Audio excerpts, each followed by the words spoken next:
If you don't think it's okay for you to make extra money doing what you do, what you care about, what you're passionate about, and what you're good at, then feel okay about giving some of it away. But there's nothing wrong with being fairly compensated for something that you provide that you're good at. I'm Michael Max, and this is Geological. One of the things we sign up for when we enter the path of medicine is a lifelong commitment to continual learning. It's one of the benefits of the job if you have an inquiring mind, and it gives us the opportunity to allow our practice to guide us into new areas of interest. Some of you listening might even be surprised at how your practice has led you into some areas of service and practice that you'd not have been able to conceive of even just a few years ago. So often when it comes to learning, we focus on what we don't have and want to acquire. And certainly early in our career, that makes a lot of sense. But as time goes on, I've noticed that there's another process, one that I'm going to call unlearning. We see this all the time in nature.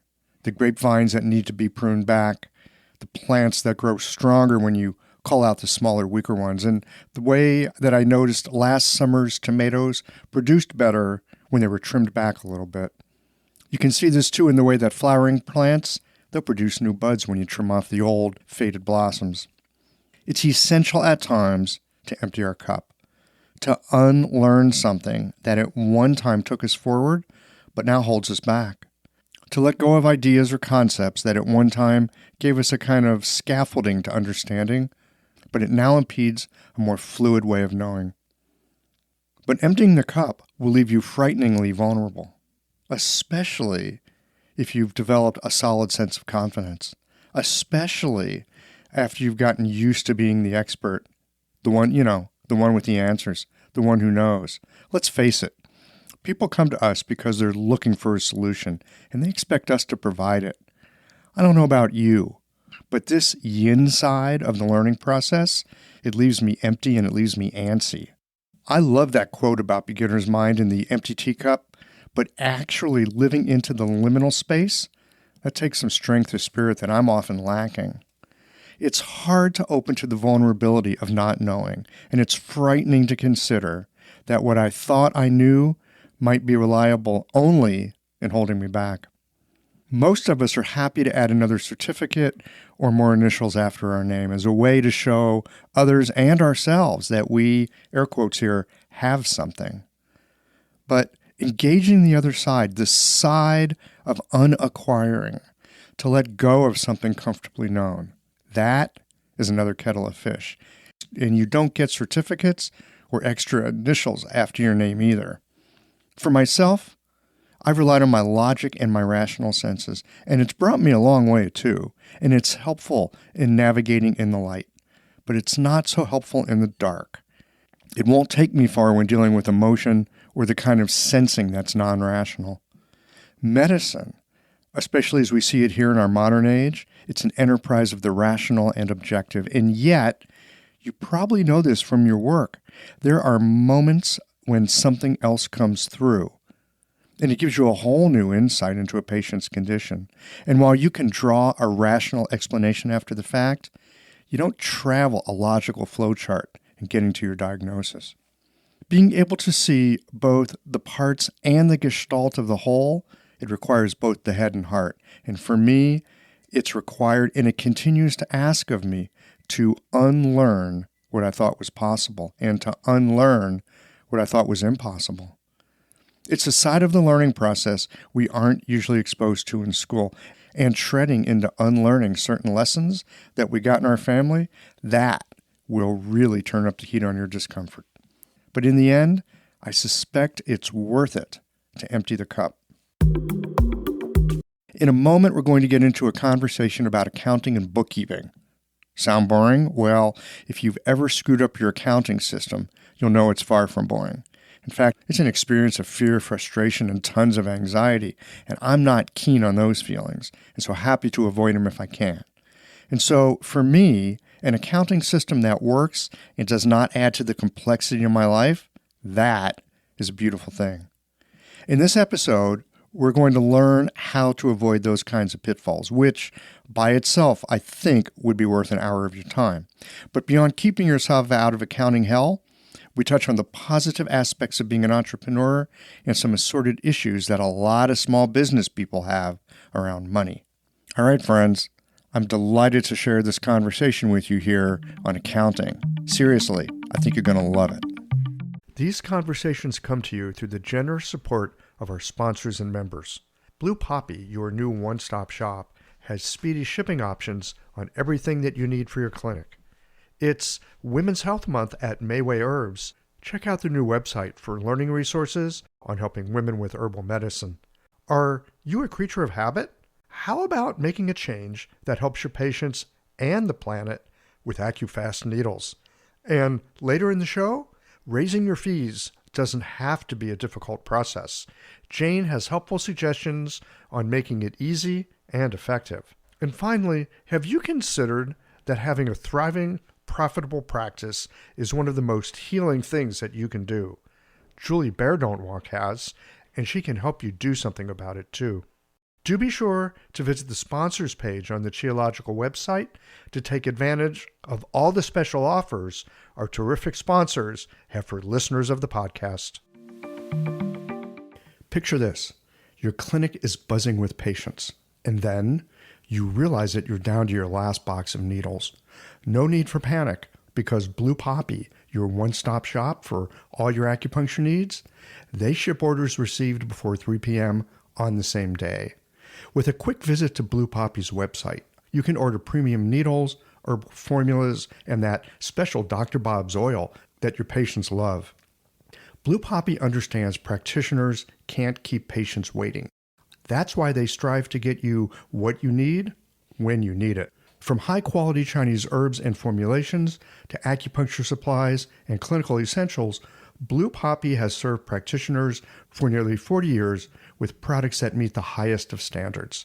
Discover everything Blue Poppy has to offer by visiting www.bluepoppy.com, and don't forget to subscribe to their mailing list for exclusive offers and more. Hi folks, I'm Yvonne Lyle, president of Mayway Herbs. May is Women's Health Month, and as a women-owned and women-run business, we especially love how Chinese medicine can support wellness through every stage of a woman's life. So in this month's newsletter and podcast, we're covering topics like PMS, pregnancy, menopause, and osteoporosis. We'll share expert insights and effective treatment strategies you can put to good use in your clinic. Our Plumflower brand line includes herbal tea pills, tablets, extract granules, and organic herbs, all of which you can find on Mayway.com, and where you can also find articles, videos, and other resources to support your practice. Since 1969, Mayway has been a trusted source for high-quality herbal products. In these challenging times, please know that we remain committed to keeping our products accessible and affordable so you can take care of yourself and your patients. As always, thank you for supporting Real Chinese Medicine. Daily habits and routines feel comforting, familiar, easy, automatic. That's the power of repetition. You've worked out the kinks and can do it with your eyes closed. But what if you shook things up? What if you ditched the old routine and tried something new? Hi, I'm John Sten. I've practiced acupuncture for over 30 years, and together with my wife Kelly, we created the world's first eco-friendly acupuncture needle. The AcuFast earth-friendly needle system cuts your packaging waste by 60 to 90%, depending upon your needle type, speeds up your needling, gives you more control, and best of all, while you're healing patients, we plant a tree for every 2 boxes your clinic uses. Thousands of acupuncturists have already made the switch. In just the last year, they've helped plant over 16,000 trees. Since we started, that number has grown to over 50,000. So break the routine. Be the change. Visit acufastneedles.com. Your patients and the planet will thank you.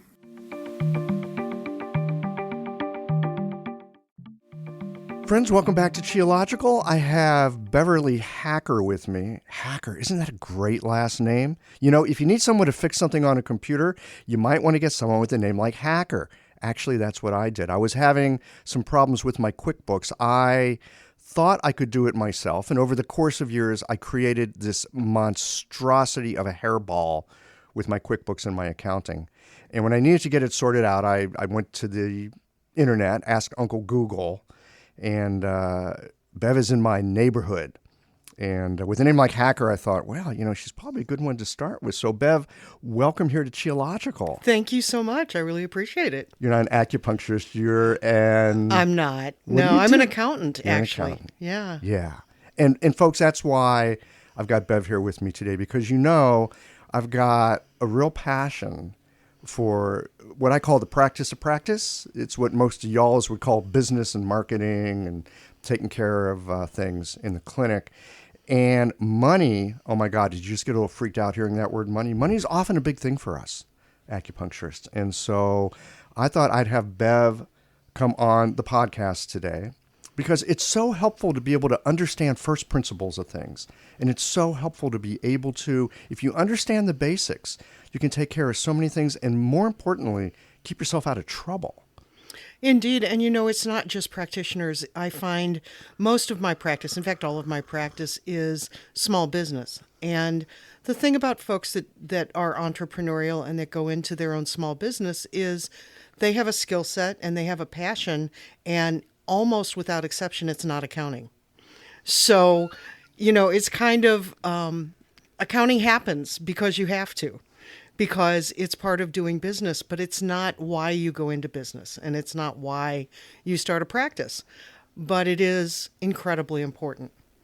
And one of the things that I learned along the way is if I can help a small business owner make that accounting practice as small and as meaningful as possible in their own business, that leaves them a whole lot more time to actually do what they care about. Absolutely. And I have found, like I was saying, I'm kind of a DIY sort of guy. And QuickBooks is a fairly easy to use program. On the surface. Well, like anything, right? On the surface. Oh, how hard could this be? I can tell you how hard it can become if you don't have things set up correctly.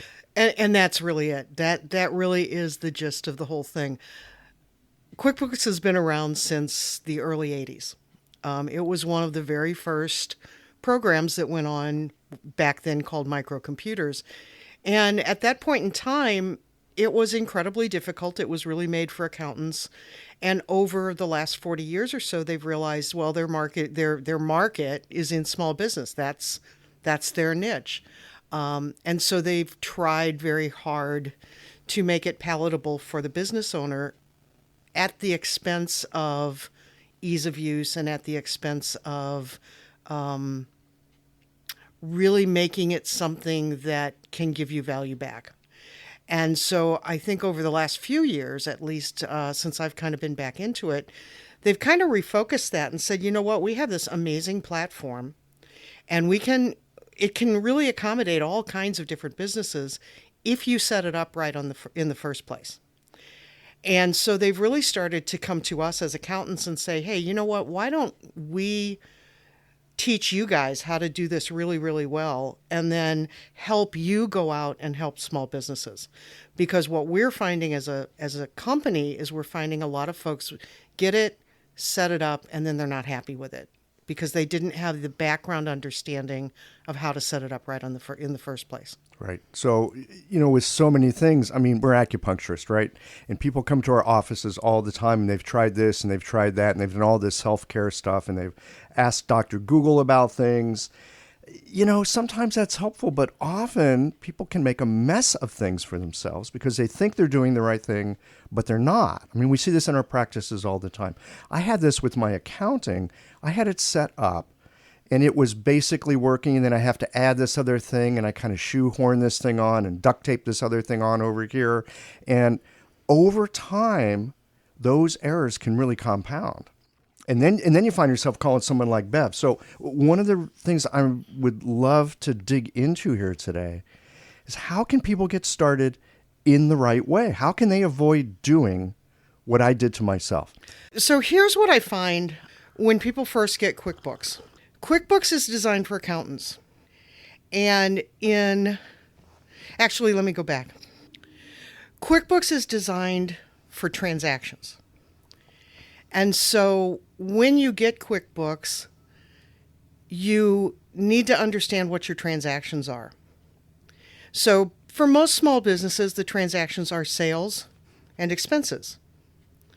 Well, then it gets a little more complicated because are you selling things and collecting for them later? Or are you selling things and collecting for them right then? By the same token, are you buying things and paying for them right now, or are you paying for them later? And what happens is folks that don't have an accounting background are used to accounting for things when they get paid or when they pay for it. And that's what's called the cash basis of accounting. Right, which is really how I think about it. Is there Right. money in my wallet? How much? Yes, no, how do I get more? Exactly. And frankly, you don't need accounting for that. You can just look in your checkbook, right? So is that valuable information other than knowing if you can write the next check or not? To my way of thinking, it's really not valuable information because it's really not telling you how your business is doing. So if you typically get paid when you provide your service, but you pay your bills when you have money to pay your bills, you can get yourself in a whole lot of trouble really quickly by not keeping track of those bills as you incur them. So the big mistakes I see people making when they start with QuickBooks is they take this sort of cash basis mentality and try to put it into an automated system. The other thing that I see is not understanding the terminology that's in QuickBooks. I mean, it's a foreign language. It's a completely foreign language, and it's even a foreign language for a lot of accountants because they don't necessarily use accounting language either. They're using business language, but the specific language they're using is really important in what it does with that information. As an example, if you sell something to someone, that's typically called an invoice. In QuickBooks, it's called an invoice. Well, a lot of businesses people say, I'm going to send you a bill, or I'm going to send you a statement, or you can pay me now. You know, there's all of these languages in business that are not the specific language that QuickBooks uses. So, as an example, in QuickBooks, an invoice means I'm providing you a service and you're going to pay me later. As opposed to in QuickBooks, the word sales receipt means I'm going to give you a service and you're going to pay me now. Right. I mean, that's how mine's set up. I have a cash-based business. I don't take insurance. I mean, insurance is a whole different kettle of fish, and I think really begins to speak to what you're talking about with knowing where your business is by using some principles of accounting. But for me, yeah, when someone comes in, I do a service for them. I give them I do a receipt. It says receipt right in QuickBooks. That's really easy. But right, if I'm billing somebody for something, it's an invoice. It's not a bill. A bill is something I get that someone sent me an invoice. Exactly. And I need to pay them.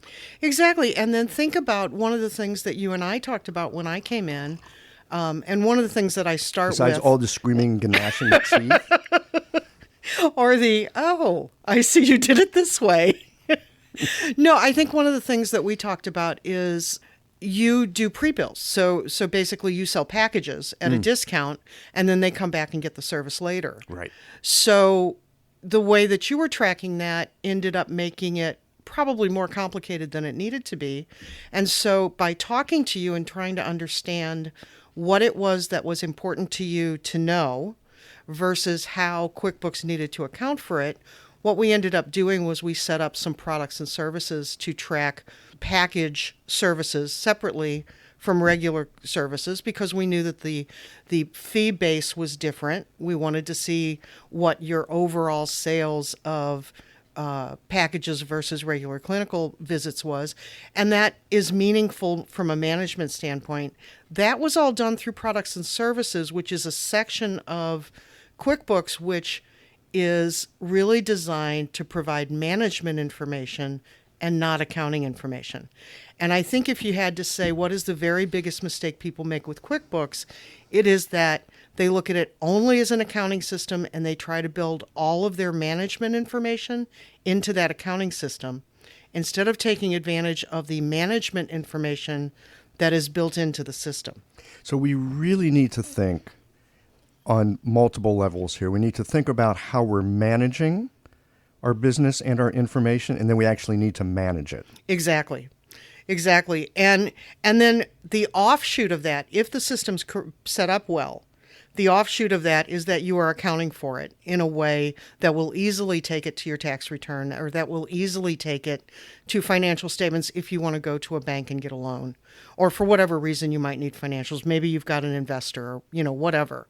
Most small businesses, frankly, don't need financial statements. They need management information, right? So most small businesses, the only reason they need formal financial statements is banks, investors, partners. That's really the only reason that you need to know where all the debits and credits went. Tax returns, of course, but most accountants can pull a tax return information from part of your information. So in a business, to me, the bigger benefit of using a QuickBooks is to enable me to see how my business is doing. And how can I increase the profitability of my business? Because ultimately, whatever reason you went into business in the first place, if it's not making money, then you're not going to be able to stay in business. Right. I mean, the thing about business is I often refer to this as the practice of practice. Indeed. Right? If you want to have a practice, then there's all these other things that you need to do. It's so often, I think it's easy. Well, let's use the iceberg analogy here, the iceberg metaphor, right? I mean, the actual business you do, people come in, you treat them, you help them with their health. That's the tip of the iceberg. Right. Underneath that is all the study you do. Underneath that is all the business things that you have to do or outsource to somebody, which is perfectly fine. But even if you're going to outsource it, it probably helps to understand the basic principles, doesn't it? Yeah, I'm really glad you said that, because I feel pretty strongly that not everybody is made to keep track of the nuts and bolts of accounting. I mean, it's just not. If it's fun for you, then cool. I mean, I love doing it, and it's my passion. It's what I like to do. Most people don't. Most people have, something else that they want to do, and that's why they went into business in the first place. If you're going to, you need to have the bookkeeping in order to run your business. If you set it up well in the first place, and you have a good system set up, and you have a good system of procedures, then you're in a position to hand that off to someone else and oversee it by looking at your management reports. If you don't have a good system to start with, and you don't have good procedures that you can rely on are being followed, then you have no way of knowing if that information that you're getting is any good or not. So to me, part of my job is to teach you to understand the information you're getting, so that if and when you decide that you want to pass it on to someone else, you can spot when something's not right. Right. Well, and you've got something coherent that can be passed on to somebody else. Exactly. You have something that can be compared to past performance. So one of the goals of a great accounting system is you should be able to look at this year versus last year, or this year versus the budget that you set up for this year. And that's how you start to make valid management decisions, is when you have the ability to say, am I headed on the path that I expected to be on? If I'm deviating from that path, is it a good deviation, or do I have a problem I need to look at? Is it worth continuing in business?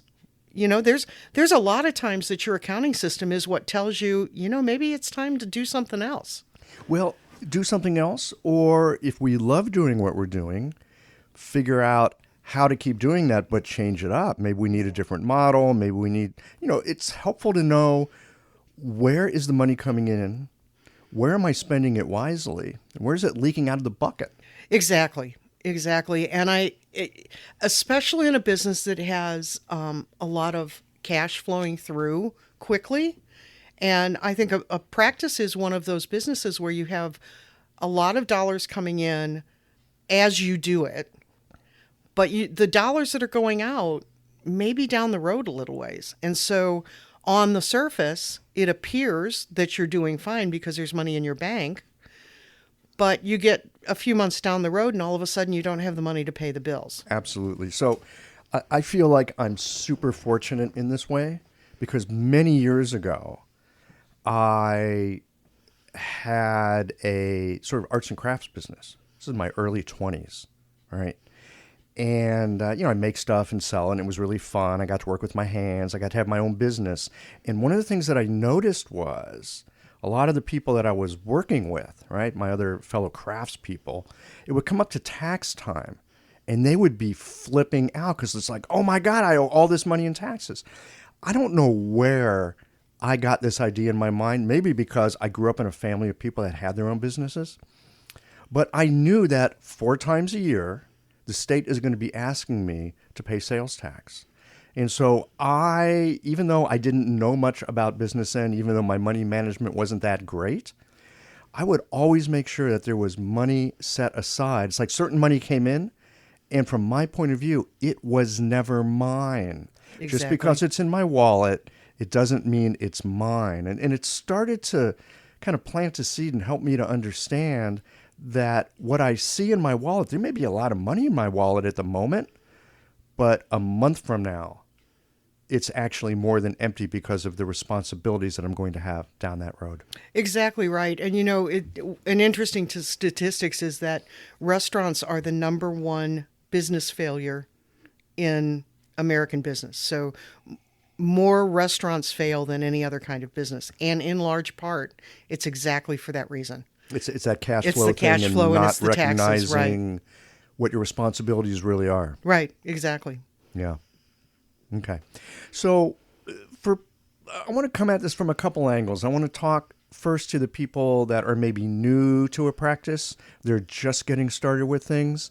And then later I want to talk to folks like I was about a year ago when I had something. I didn't realize what a mess I had and how you go to fix that. So for people that are just starting out, and let's say they want to DIY it to some degree, how do you start? So my number one overriding thing is keep it simple.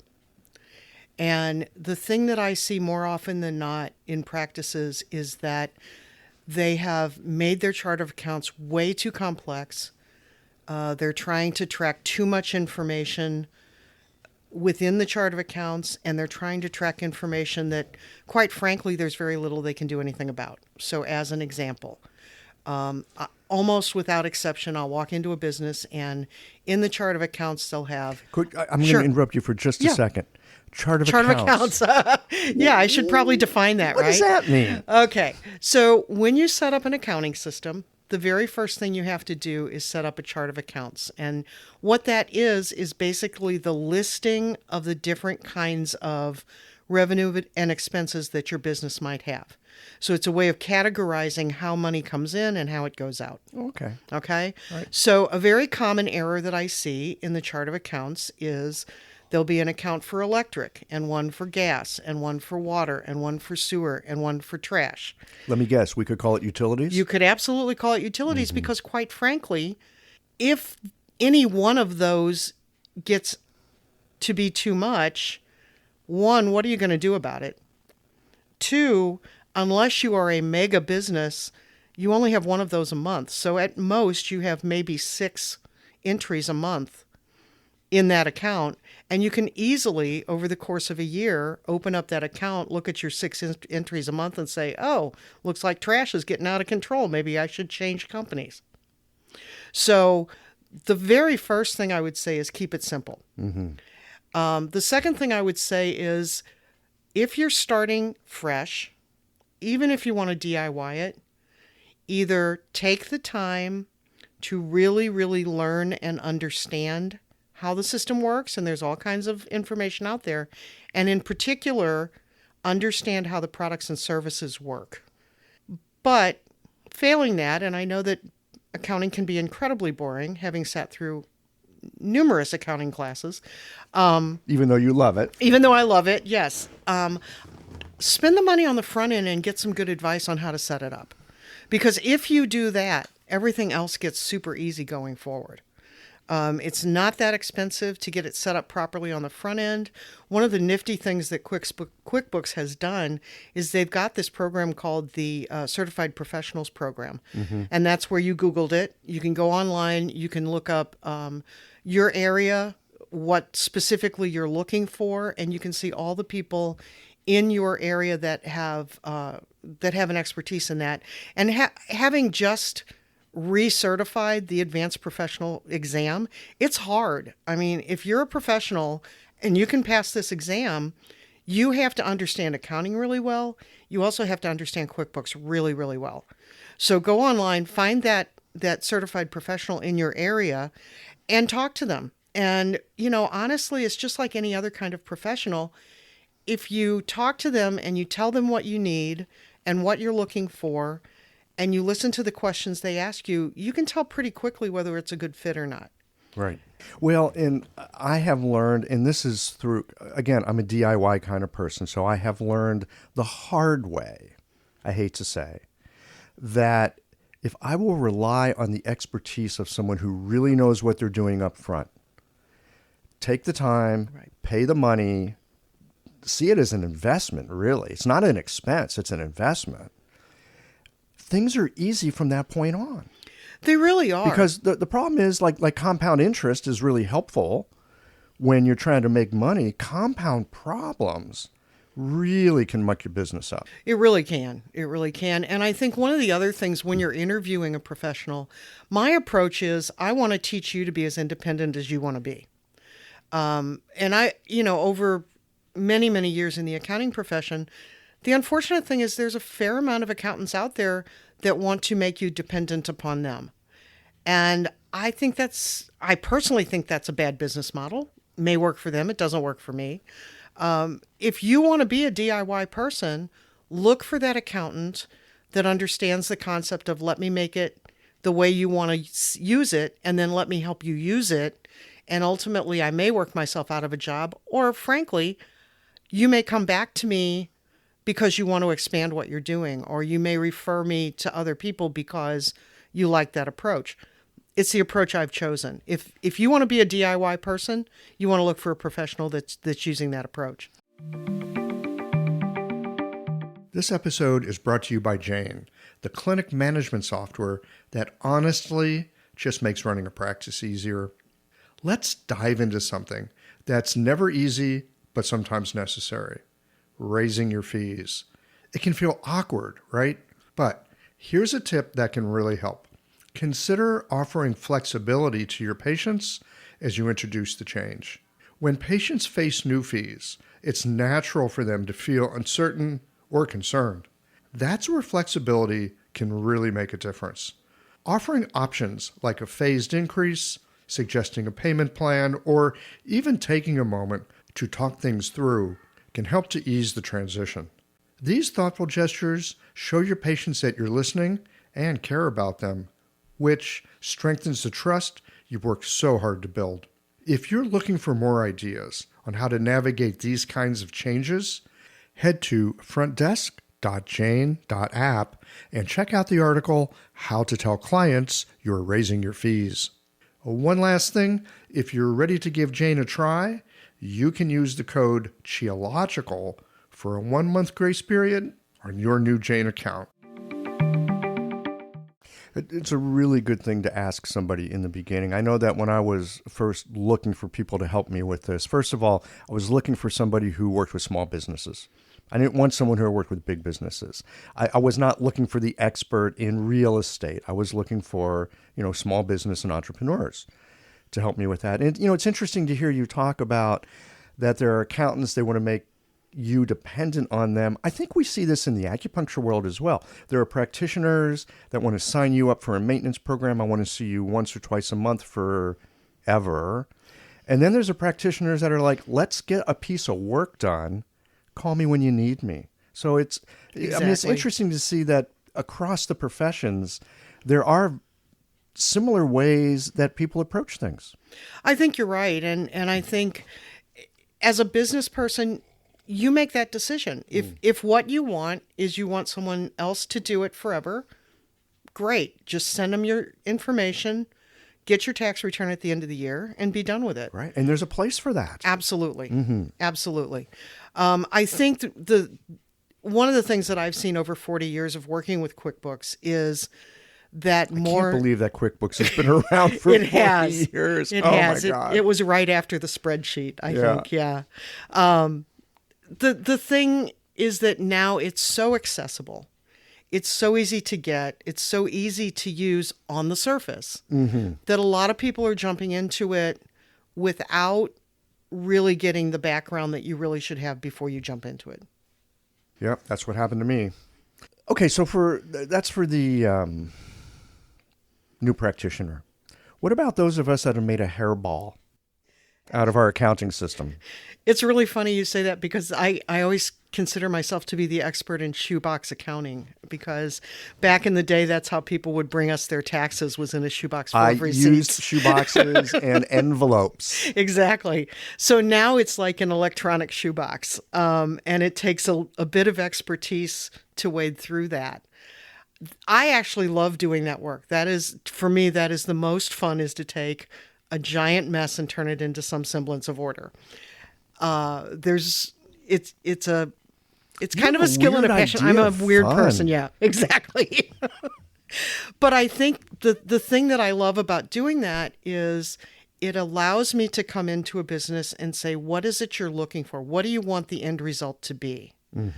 And after talking, part of that conversation allows me to say, oh, you want to do that? Well, here's how we can do that. Or have you considered that if we modify that slightly, you could have this? And that initial conversation is so important to how you unravel the hairball. And once you figure out where it is you want to go and what your goals are and what you want to see on the back end, as well as understanding how do you put that information in on the front end. So I can handle the middle. I need to know how you do business, how much time you're going to invest in putting it in, how you want to put it in, and then what do you want to do with it when it comes out the other side? It's really an individualized thing. Completely. There is not a one-size-fits-all here, is there? No, not at all. Not at all. Because I can stand here and say, you must put in your receipts this way. Well, if you've been doing it that way for 20 years, you're not going to change just because I said so.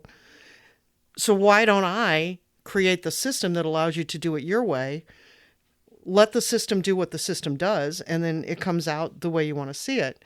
So what my job is to understand what the system wants to do, and instead of fighting with it by sort of creating the hairball, like you said, instead of fighting with the system, let's figure out how you want to put it in, what you want to get out, and how do we make it work.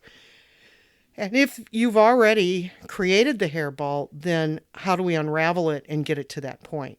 And there's a lot of tools. One of the great things that QuickBooks has is they have all these tools for accountants that's in the back end that customers can't see, that allows us to unravel hairballs a whole lot easier.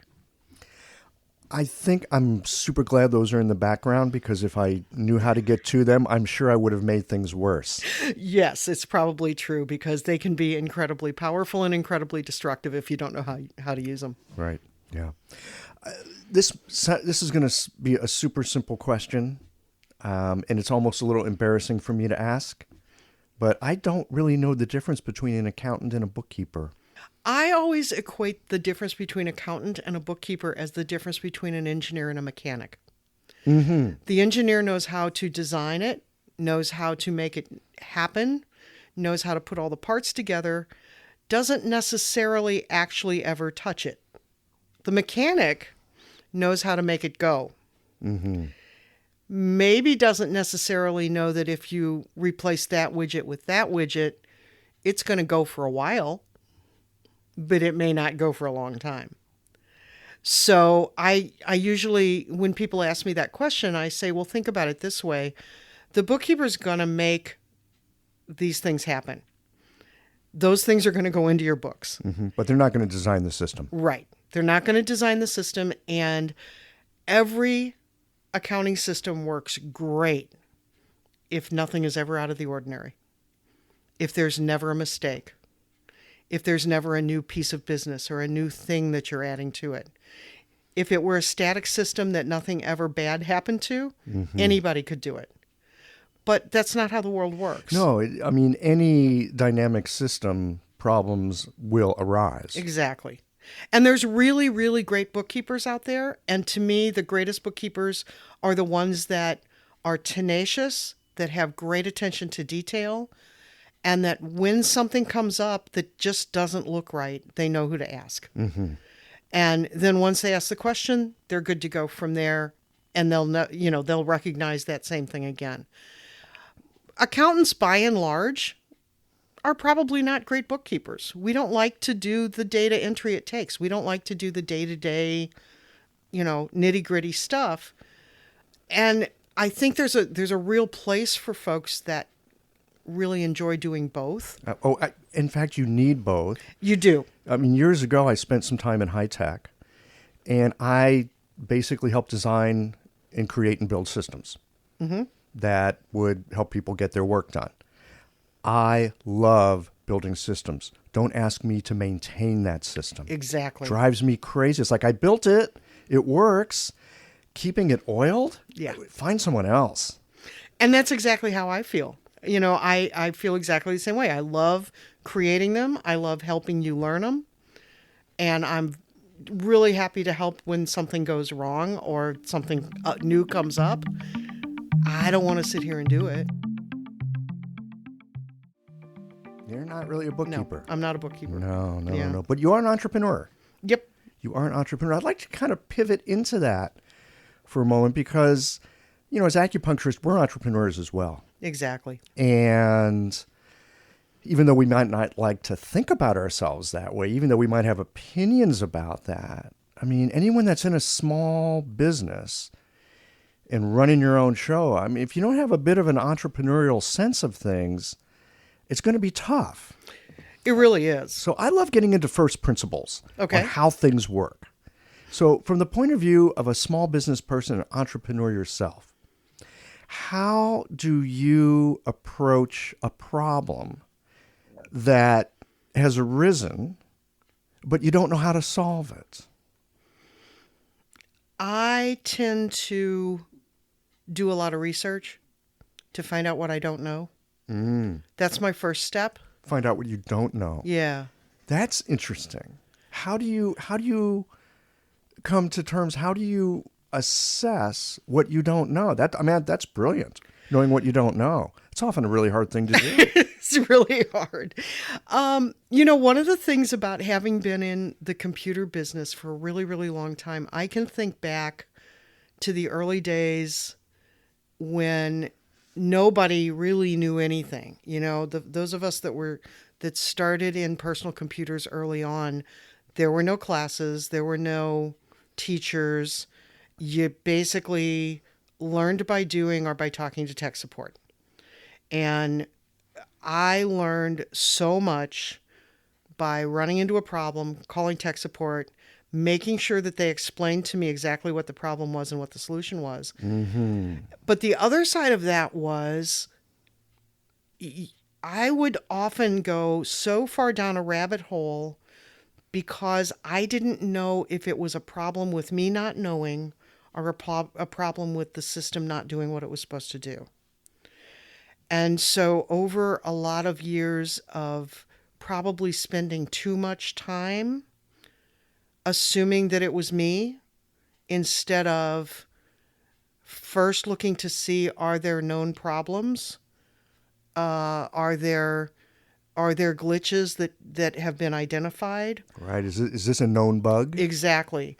And so having a search engine that you can do keyword searches or even phrase searches of a problem has been unbelievably productive for me. So I don't go into a situation terribly far that I'm unfamiliar with before I'll say, I wonder if somebody else has had this problem. Oh, that's rely on someone else's experience if you can. Exactly. Mm-hmm. Don't depend on it. Keep looking. Make sure that same answer keeps coming up. But I think that to me it has helped me be so much more efficient and effective and allowed me to serve more clients because I don't get caught in those kind of never-ending, I don't know how to solve this and I'm just going to beat my head against the wall until I solve it.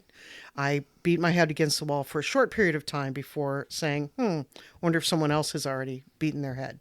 Right. So you know where to go for help. I You have do. learned, Yeah. I mean, you've been at it for a long time. Yeah. So you're quite familiar with where you can get access to resources.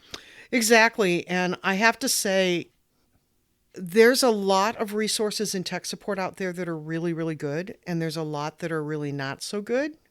And I am not shy at all if I run into a tech support issue that I don't feel I'm getting the right answer. I don't feel like they're understanding the question.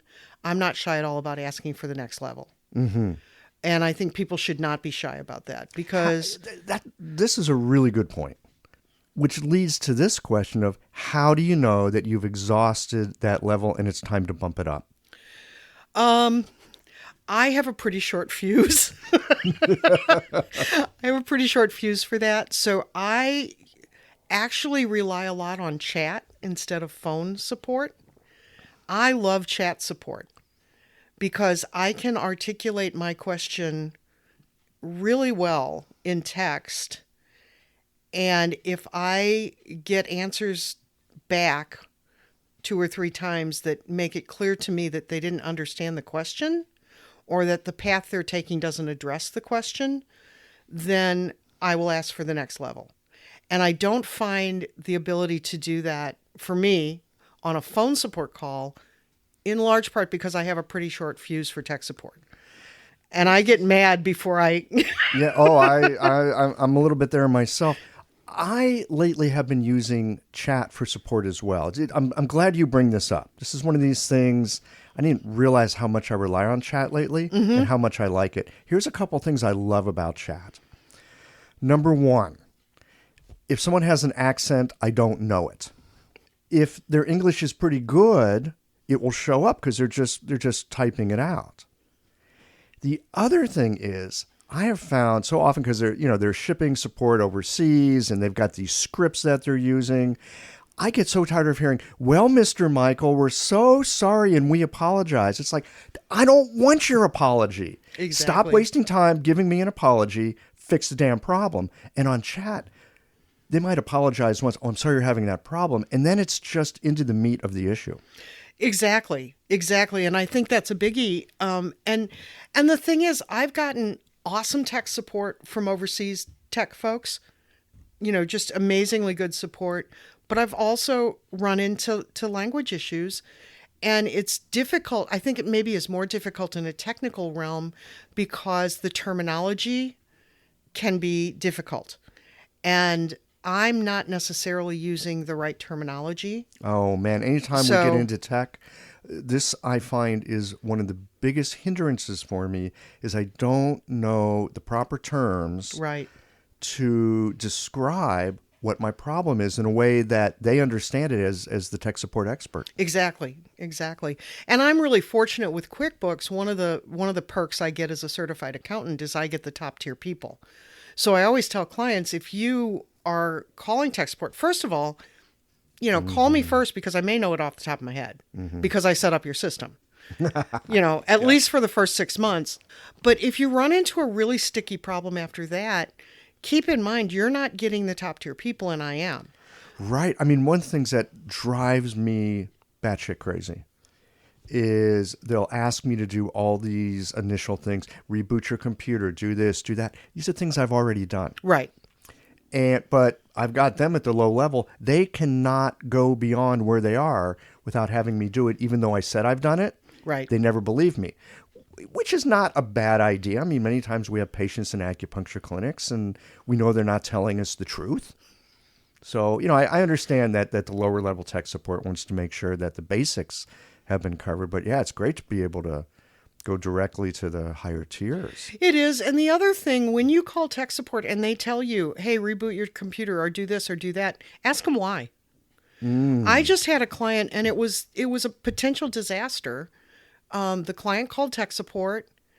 It was a really odd problem that I'm pretty sure she didn't really explain to the tech person completely.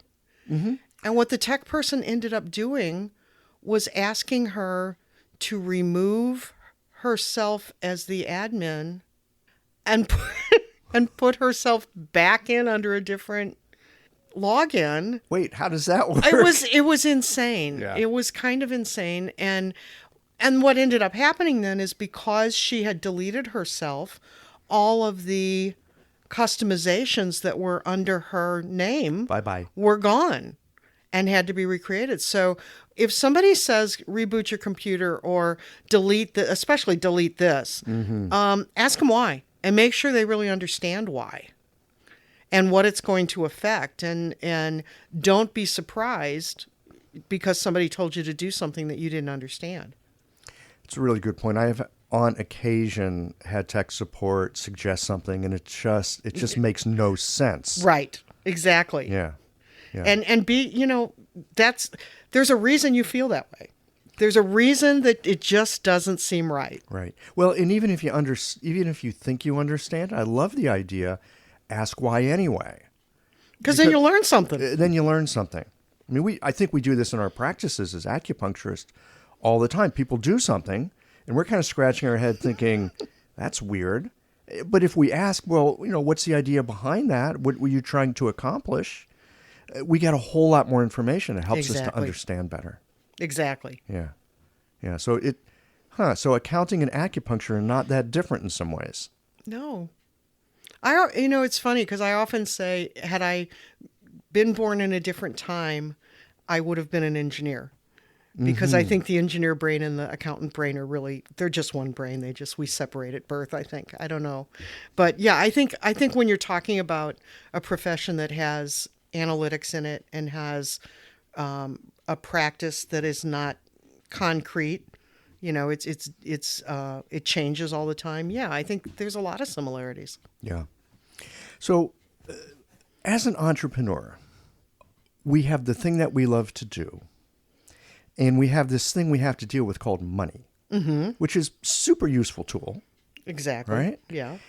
But so often, for whatever reason, usually good reasons, we have issues about money. Now, being an accountant in a hairball untire, I suspect you see all kinds of issues that people have with money as part of your work. I do. And, it's funny because in between practicing accounting and now, I spent about 20 years running a nonprofit. And one of the things that entrepreneurs and nonprofits have in common is they have this fear of asking for money. Mm-hmm. And they need to get over it because you are providing an incredibly valuable service and people need to pay for that service. And like you said, it's an iceberg. That 20 minutes or hour that you spend with a client is the culmination of all of your education and your experience and all the other clients that came before them. And it's not unreasonable to ask for a decent fee to do that. And I think people have a tendency to undervalue their services. They have a tendency to apologize for asking for compensation for this. And they need to get over it. And 20 years in the nonprofit world taught me that. Accounting school never taught me that, but 20 years in nonprofit taught me that. And I think that it's applicable to all business, but in particular service businesses, because you don't have the ability to say, I bought this widget for this, and in order to make money, I have to sell it for that. Right. Right? So we're not selling a product. Exactly. We're offering a service. And it's not as simple as it took this much money to make this widget. Exactly. So you mentioned that what goes into what we do when we provide a service, all the education we've done, all the experience we've already had, all the whatever self-study we've done, what else goes into it? Help flesh out the picture of what we need to be considering when we're thinking about what we're actually bringing to the table. Because it's not that 20 minutes of putting the needles in. No, it's absolutely not. So you've got, the physical thing that you can see, and that is your space. What are you renting it for or buying it for? The equipment that you've purchased, and you're going to have to repurchase when that wears out. The staff that you have to pay to help service those clients. The taxes you have to pay. Right. And the more successful you are, the more taxes you pay. That's right. Exactly. Yeah. And I don't know if this is still true or not because it's been a long time since I've done this, but the general rule when I was practicing accounting was that you should be charging approximately 3 times whatever you're paying. So if you were paying a practitioner, say $40 an hour, and that's with fringes and taxes and everything included, you should be charging $120 an hour. I think that rule of thumb is probably still pretty good. Now, is that what the market will bear? Not necessarily. So when you're But thinking... it's good to know your true cost. It's absolutely good to know your true cost. And your true cost as an entrepreneur is really hard to determine because we tend to say, well, hell, it's just my time. Right? It's just, I can put a little more time in. Well, time is all you have to sell. Oh my God. I'm so guilty of this. Yeah. Right. I mean, I think we all are. And the thing is if you think about, if you were just managing a practice and you had to pay your practitioners, what would you have to pay them to do the same service that you're providing? Or you could flip it around the other way and go, if I was working for somebody else, what would I demand to be paid? What would I demand so that I can pay my rent and Exactly. pay my mortgage and feed my family and take a vacation and put money in retirement? I mean, all these things come into the mix. They absolutely do. And you know, the other thing I learned from my nonprofit days is nonprofit is not the same as not making money. Oh, that's the big one. that is absolutely the big one. But the thing that I learned is that people tend to budget their expenses, but they don't budget their revenue. Nonprofits are notorious for this, and I think a lot of entrepreneurs are too. Well, you've been trying to get me to do that for a couple months now, and I keep putting it off. Indeed. And the thing about budgeting is you should be there. Most of your expenses you really have very little control over, right? So budgeting your expenses really is nothing more than saying, what did I spend last year? What's it going to cost me this year? There's your budget. There's your budget. Right? Right. So if you want to make more money, the only thing you have to control is your revenue.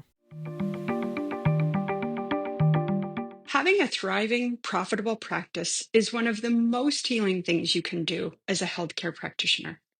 Because a robust business is the ultimate expression of vital qi, and that's the heart of our medicine. I'm Julie Bairdontlock, and I help practitioners grow nourishing, profitable, authentic businesses that embody the generative cycle of Chinese medicine. This isn't about all yang all the time. It's about expanding your own internal capacity, growing collaborative relationships with your patients for ethical patient retention, and marketing as an extension of this medicine, not a necessary evil. You already know that everything is connected in your patients' lives and bodies. The same is true for your business. When we align your systems, your schedule, your pricing, and your offerings with you, we create flow, which means more spaciousness, more impact, and more joy. When you are in the flow, fully resourced in terms of chi, time, and money, your business becomes a source of healing, not just for your patients, but for you. Let's grow something rooted, radiant, and real. Visit lifeflowconsulting.com to learn more.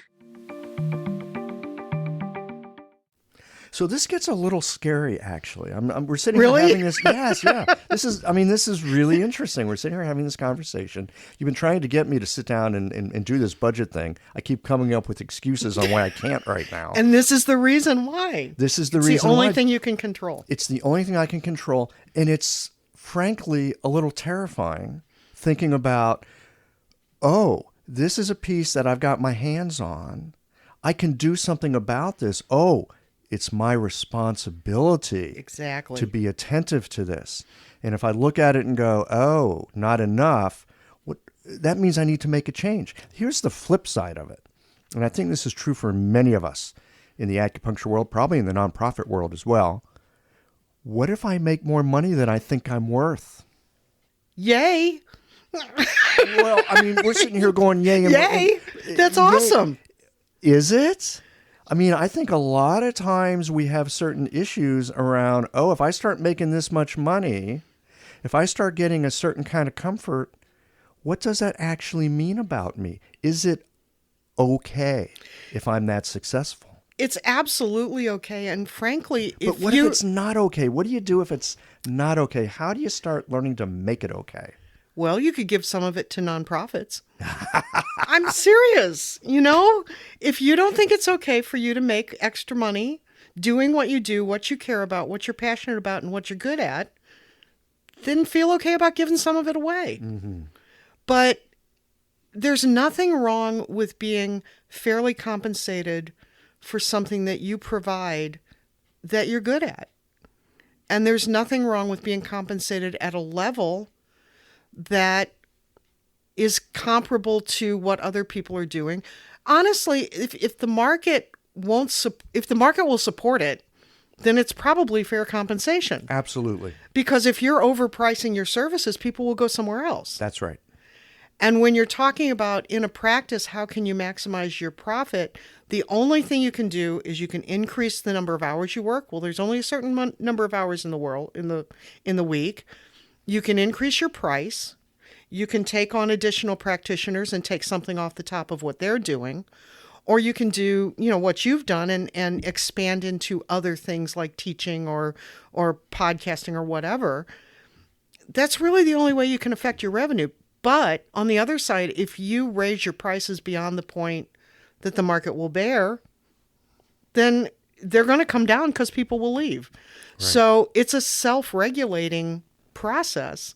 And if you haven't gotten to the point where people are leaving because you're overpriced, then you're probably underpriced. Or if you're super busy and you've got a waiting list, maybe raise your prices. Exactly. The other thing that I learned, and I learned this really both in the accounting profession, but also the nonprofit that I ran was a volunteer-based situation. And one of the things that I learned very early on is sometimes you got to fire a volunteer. And in a practice, sometimes you got to fire a client. Oh, yes. Because there are clients that you're not doing any good for because of their own situation. They may be incredibly demanding, and maybe you can never really help them because they frankly don't want to get helped. And they're taking time and energy away from people that you really can help. And so one of the things when you're looking at the profitability of your clinic is, are there people that are sucking my energy or my time that frankly I'm not helping them because they're not helping me?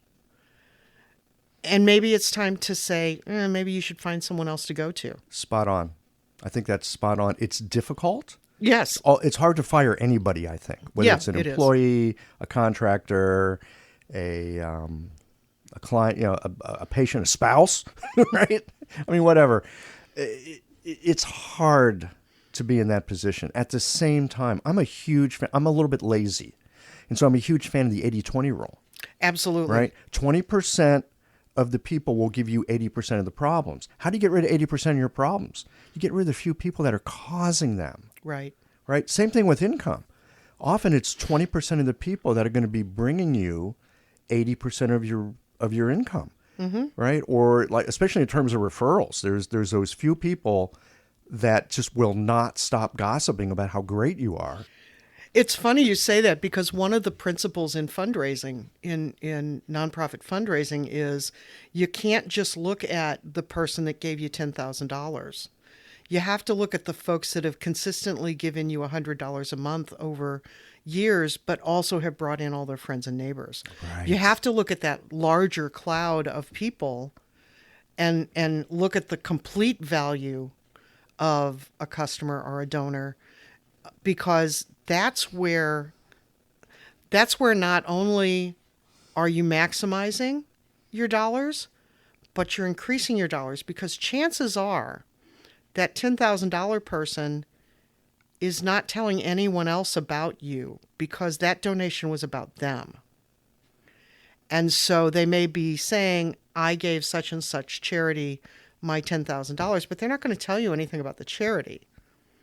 Whereas the person that is investing $100 a month, they have a passion for that charity and they want to tell everyone about it, not because they want to tell them they're giving. Often they won't tell anyone else what they're giving.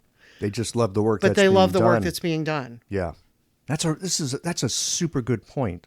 So for those of us in an acupuncture practice, then, probably useful to find out, how did you hear about me? Absolutely. Yeah.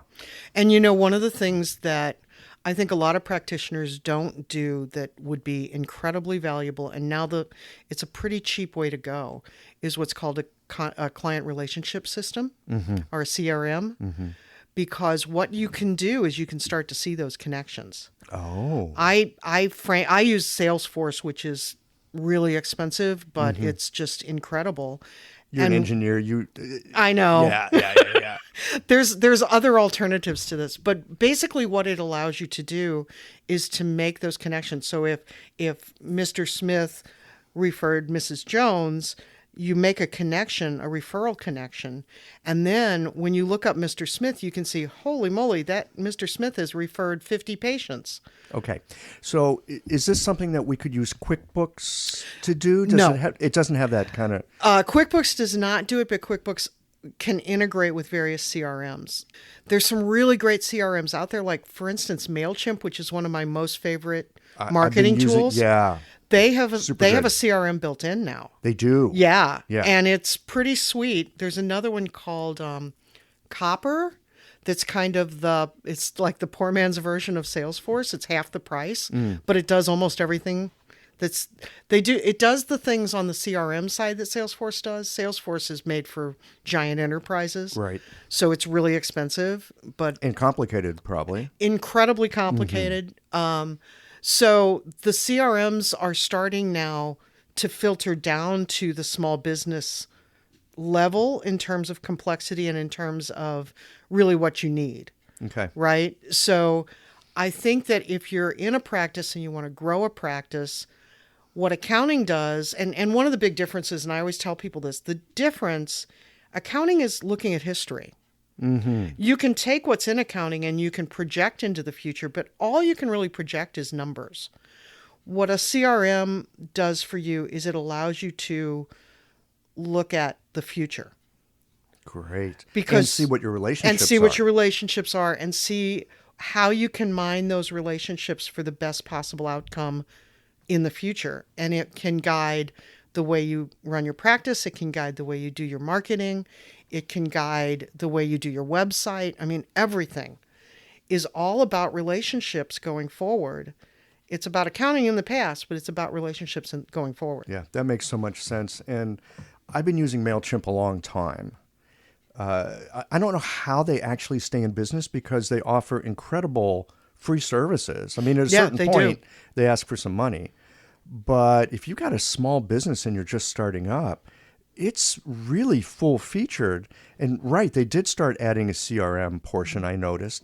Well, I'm beginning to see a trend where things that used to be separate programs or services are more and more becoming these full-service kinds of things. I think there's two trends. So that's one. And I frankly was surprised to see that MailChimp added a CRM. I was too.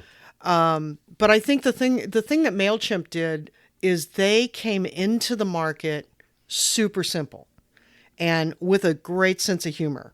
So you could come into MailChimp and the humor that was behind how you learned to use it was incredible. I mean, they would make fun of you. Totally. It was great. Yeah. And you could call tech support and make fun of them. Exactly. And they'd send you a T-shirt for being fun. Exactly. Yeah. So they built this incredible user base, and I think adding the CRM was sort of a natural progression of what they were doing.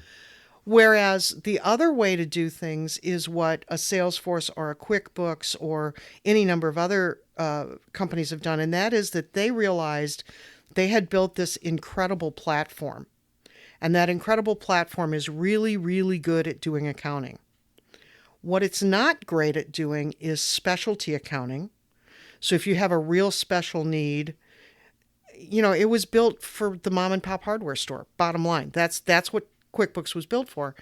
But if you have a special need, there's other folks that can write that special need and then interface it with QuickBooks. So as an example, in the last couple months, I've set up a really robust inventory system for a manufacturer that interfaces with QuickBooks. I've set up a property management system that keeps track of everything from when somebody applies for their apartment to when they move out. Wow. And it interfaces with QuickBooks. So the big trend, especially when you get into what we used to call vertical market software, instead of writing an entire system that does everything for a specific market, you just write the thing that's not accounting, and then you hook it into QuickBooks. And so the apps that are available for QuickBooks now are getting so robust and so finite in terms of how you can really hone in on the specific thing you do. And there's an app for that. Yeah. And this, I think, is where it really helps to have somebody who understands the technological and business landscape, so that you can make some good decisions on what tools to use, because the tools these days, there's like thousands of them. It can be really tricky deciding which platform do I want to go with, because once you start on a platform, it's hard to change. It's hard to change horses in midstream. Well, and I think that's a really good point. The client that I'm doing the property management for, perfect example, because the situation was that their accountant had tried to make QuickBooks be a property management system. And it's not. Oh, it's so not. And just this massive can of worms that when I started to look at it, the client says, can we fix this? And I went, well, we could, but why? Because there's these other things that do it better. And I think you're right. You have to know what the possibilities are even to look. It's going back to that research what you don't know. Yeah. Yeah. Well, and I love your idea here too, that QuickBooks and accounting lets us see where we've been. Using CRM helps us understand the environment that we're in. It helps us to understand who are we seeing, who do they know, how are things connected. I don't want to say it's like Facebook, but in the same way that Facebook or so many technological services these days, they look not just at you and what you do, who are you connected to, how are you connected, what level of connection do you have. It seems like this kind of thing is filtering down to so that small business people like us can begin to take advantage of seeing how the interconnections might help us in identifying markets and knowing who to market to and knowing who to talk to, right? For me, I want to talk to that 20% who is bringing me the most of my business. Exactly. Lion's share of my business. There's some really interesting research that's been done and it was in the medical profession, where they looked at groupings of people and how things could move between different groups. And it was interesting because the research that I read was about contraceptives. And they said that within this particular group that tended to be more affluent, tended to be mostly white, that they had a lot of knowledge about contraceptives. And that some of the other groups, people of color, people of lower economic status, didn't have quite as much information. And where they found the connections was where they found that the growth in knowledge was happening in these other groups was where there were connections to the first group. So what was happening was within the group, a lot of knowledge stayed within the group. But as soon as individuals within that group started associating with and working with people in the other group, now that knowledge started to filter out and into the others. And that was how that information was moving. And so if you know what those connections are, whether that's people that don't know about chiropractic or people that don't know about acupuncture, that's where you want to go, because that's where your growth is. Right. Right? Yes. So you go into a community that knows nothing about the service you're providing. And huge market. It's a huge market. It's exactly. a huge market, right. I remember when I lived in Seattle, people would ask me what I do. I tell them, they go, oh, acupuncture. Yeah, I've got a great acupuncturist, right? Lots of people already know about it. Now I'm here in this environment of St. Louis. People have heard about it, but not as many people have used it. And they don't know anybody that has, right? Well, they often know someone who has, but it's a less, how do I want to say, it's more a thin layer of connection. Exactly. Yeah, it's more weak connection. But I've also heard that it's the weak connections between people that often get the most results. Yes. It's a really curious phenomenon. And ultimately, if you can't track that, if you're not tracking that, you're missing out on the opportunity to get your message across those groupings into the groupings that may not know about you or may not know about the service you provide. That's the market that doesn't yet know about you, but should. Right. They might even be looking for you, but they don't know it. Exactly. Yeah, that's great. Exactly. All right. Well, Bev, any other comments that you have for us about accounting or getting our entrepreneurial thing together here before we wind it down today? I think we have covered a huge amount. We have. I'm amazed. No, I just want to say thank you for the opportunity. As you can tell, I'm, as you said, a little crazy about the accounting things, and I really enjoy doing what I do, and it's kind of nifty to be able to talk about it. Yeah, great. Well, before we sign off here, tell us a little bit about how people can get in touch with you, because one of the things I know is you live here in St. Louis, Missouri, which is super great for me because you'll come to my clinic, but I also know that we've done a lot of work remotely and that you don't have to be in someone's city to help them. Tell us a little bit about how you can help and how people can get in touch. I specialize primarily in QuickBooks Online. So what that means is I can really work with anyone, anywhere. And my company is called beancounter.solutions. And you can find me on the internet at beancounter, BEANCOUNTER, solutions. And what you will find there, it's a very limited website. It basically has how to get a hold of me. And also I have a course it's designed for nonprofit accounting, but it can be applicable really to anybody who wants to use QuickBooks. So you can find me there. You can also find me on Facebook, beancounter.solutions. And if you go on the QuickBooks Certified Accountant website, you'll find me there. Great. And we'll make sure that your contact information is on the show notes page for this episode as well. Okay. Thank you so much. Thank you, Bev. Okay. Well, here we are at the end of this episode. If you've listened up to this point, you're either a rabid fan of Qiological or the forward button on your podcast player stopped working. If you are indeed a fan of the podcast, you can help us to bring new episodes to our community of practitioners by supporting us with a membership or a one-time contribution. Details, of course, are on the website.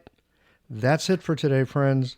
Join us again next Tuesday for another thoughtful episode of Qiological.